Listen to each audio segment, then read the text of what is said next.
I think ఇప్పుడు డెఫినెట్గా మనందరికీ ఎంతో ఇష్టమైన సుప్రియ గారిని స్టేజ్ పైకి పిలిచేద్దాము. సో మా ప్రొడ్యూసర్ సుప్రియ గారికి ఒక్కసారి గట్టిగా చప్పట్లతో వేదిక పైకి ఆహ్వానం పలుకుదాము. డెకాయిట్ చిత్రాన్ని ముందు నుంచి కూడా ఎంతో అద్భుతంగా సపోర్ట్ చేస్తూ నమ్మి మా ముందుకు తీసుకొచ్చిన ఇంత బ్లాక్ బస్టర్ అందుకున్న producer, heartiest welcome to you ma'am. Thank you. Actually చెప్పడానికి ఏం మాటలు లేవండి. థ్యాంక్ యూలు అయితే అందరు చెప్పేసుకున్నారు. 2 సంవత్సరాలు తిట్టి తిట్టి తిట్టి అందరి చేత సినిమా తీసుకుని ఒక స్టేజ్ ఎక్కి థ్యాంక్ యూ అని చెప్తే బాగోదేమో. సో ఇండస్ట్రీలో అవును, నన్ను మొన్న ఎవరో చిన్న సెటైర్ వేశారు మన వంశీ గారు, వచ్చి క్లాసులు పీకుతావు అని. కరెక్టే, ఒకసారికి తెలిసి వచ్చింది. ఇప్పుడు ఒక సినిమా తీయటం అంటే దాంట్లో ఎంత ప్రాణం పెట్టినా కూడా, మనం ఎంత కష్టంతో సినిమా తీసినా, ఎంత ప్రాణం పెట్టినా దాని చుట్టూ, ఒక సినిమా చుట్టూ ఉన్న యూనివర్స్ అనేది మనం కంట్రోల్ చేయలేం. అది కంట్రోల్ చేయలేని పరిస్థితుల్లో దాన్ని దాటుకుంటూ ఆ సినిమాని జాగ్రత్తగా చూసుకుంటూ, కొన్నిసార్లు చాలా కోపం వచ్చేది. ఎందుకు ఎందుకు ఎందుకు అని పిచ్చి తిట్లు తిట్టేసి, అందరినీ తిట్టేసి, ఒక కప్పట్ట పడేసి, ఒక మైకిట్టు పడేసి అటు వెళ్ళిపోయి, దాని తర్వాత ఎందుకో ఒక పాట చరణం వచ్చేది ఫోన్లో, లేకపోతే ఒక ఎడిటింగ్ రూమ్లోకి వెళ్ళినప్పుడు వీళ్ళేదో ఎడిట్ చేసినప్పుడు మృణాల్ క్లోజప్ వచ్చేది. సెట్లో కూర్చున్నప్పుడు శేష్ ఏదో చేసింది వాళ్ళు ఎడిట్ చేసి చూడు అని ఇలా చూపించేవాడు.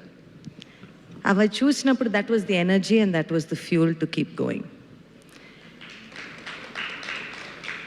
ఐ థింక్ ఇది సినిమా అంటే ఇప్పుడు మనం బిజినెస్ అని ఎన్నో ఎన్నో మాటలు అనుకుంటాం, కానీ నాకు తెలిసింది సినిమాయే. ఎందుకు మీరు ఇండస్ట్రీ గురించి చేస్తారు అని అన్న మాటకి వాస్ గారు, నాకు ఇండస్ట్రీలోంచే అంతా వచ్చింది, దాని నుంచే అంతా వచ్చింది. ఇక్కడే పెరిగాము, ఇక్కడే ఉన్నాము, ఏదన్నా ఇక్కడ దాటుకుంటూ వెళ్తే ఇక్కడ ఏదన్నా వదిలి వెళ్ళాలి అనే చిన్న కోరిక తప్పనిచ్చి ఇంకేం లేదు. Cinema industry has given us everything, given me everything I know. నేను ఈరోజు ఒక మనిషిగా ఇక్కడ నిలబడి ఇంతమంది మంచి మాటలు నా గురించి వింటున్నానంటే it's only because of cinema. So that being said, Dacoit అనేదండి, నాకైతే కథ చెప్పినప్పుడు, కథ వింటూ ఉన్నప్పుడు దట్ ప్రాసెస్ పక్కన పెట్టేసి ఇట్స్ ఫ్రమ్ ద హార్ట్. ఒక ప్రేమ కథలో ఇప్పుడు మనం కొన్నేళ్ల క్రితం 7 జన్మల ప్రేమ అని అనుకునేవాళ్ళం. దాని తర్వాత ఒక జన్మకి ఒక ప్రేమ కథ ఉంటే గొప్ప అని అనుకునేవాళ్ళం. ఇప్పుడున్న పరిస్థితుల్లో ప్రేమ అంటే ఏంటో అంటే మారుతూ ఉంటుంది. రిలేషన్షిప్ అంటారు, మ్యారేజ్ అంటారు, సిచ్యువేషన్షిప్ అంటారు, ఇంకేదో అంటారు. సో ప్రేమ అంటే ఏంటి అనేది ఒక చిన్న ప్రేమ కథ తీస్తే, ఈ కాలంలో ప్రేమ కథ తీస్తే ఇంటర్నల్ బ్యాటిల్స్ కాకుండా, ఇంటర్నల్ బ్యాటిల్ అయితే ఉంటుంది, ఒక అమ్మాయి నన్ను మోసం చేసింది అంటే ఆ బాధ ఉంటుంది, కానీ what is the highest level of love, దాన్ని ఎత్తుక్కుంటూ ఐ థింక్ మనం అది ఆలోచించినప్పుడు I felt dacoit was an expression, is an expression of pure love. So that was the fuel for me.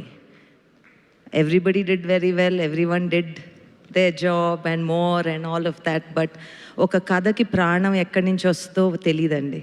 ఆ కథకి ప్రాణం పోసిన షనీల్కి, శేష్కి, రవి గారికి ఐ హ్యావ్ టు సే, ఆ కథ లేకుండా, ఆ కథ చేతిలో రాకుండా, ఆ కథని చెక్కకపోయి ఉండుంటే, the way they all sculpted it, everyone sculpted it.